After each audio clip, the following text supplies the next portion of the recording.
3:30 p.m. Atlantic City time, and the sudden departure of Senator Hubert Humphrey for Washington provides a key clue to the riddle that has been teasing the 5,000 delegates to the Democratic National Convention since it opened. Who is the vice presidential candidate that President Johnson has in mind?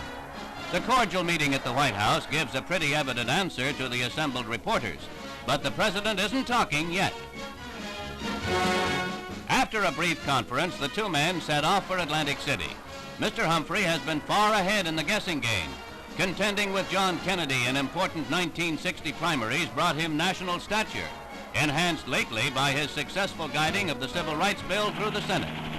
As they were winging their unexpected way to the hitherto slow-paced convention, Mr. Johnson's name was being placed before the delegates as presidential candidate, and his wife and daughters now hear the roaring demonstrations that follow his nomination by acclamation.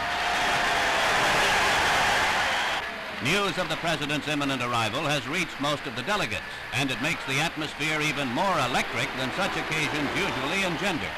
For never before has any nominee made such an appearance at a national convention, nor announced his vice presidential choice so dramatically. The president arrives at the hall to accept informally his nomination and to reveal formally his by now pretty well-known secret.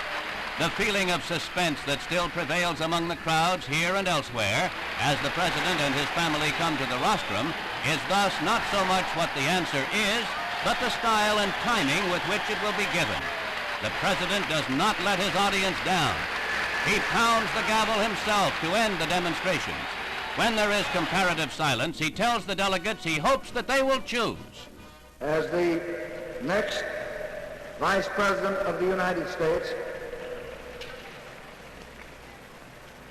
my close, my long time,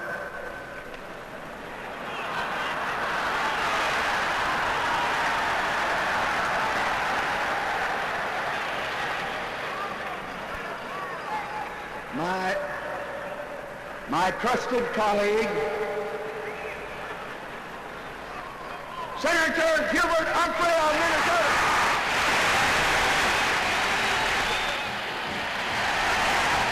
Senator Humphrey, too, is nominated by acclamation.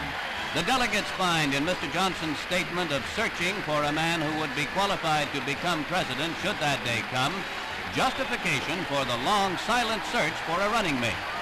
The next evening, the Democrats meet again to cheer their chief off to the political war.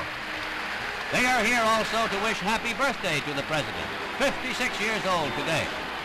The convention reaches its climax as Mr. Johnson delivers his formal acceptance of the nomination.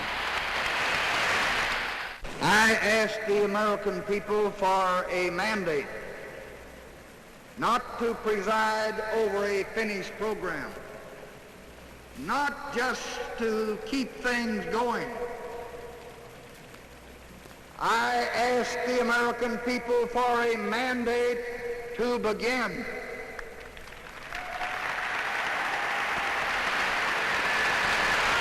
I truly believe that we someday will see an America that knows no north or south, no east or west, an America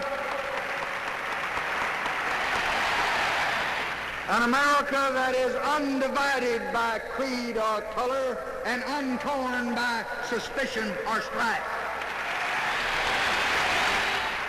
We do offer the people a choice of continuing on the courageous and the compassionate course that has made this nation the strongest and the freest and the most prosperous and the most peaceful nation in the history of mankind.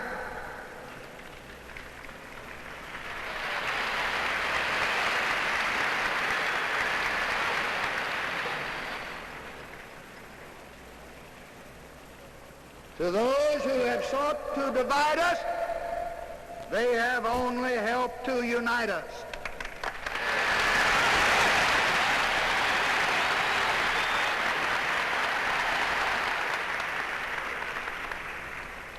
To those who would provoke us, we have turned the other cheek.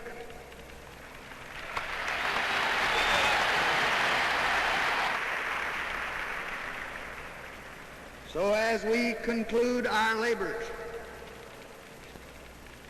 let us tomorrow turn to our new task.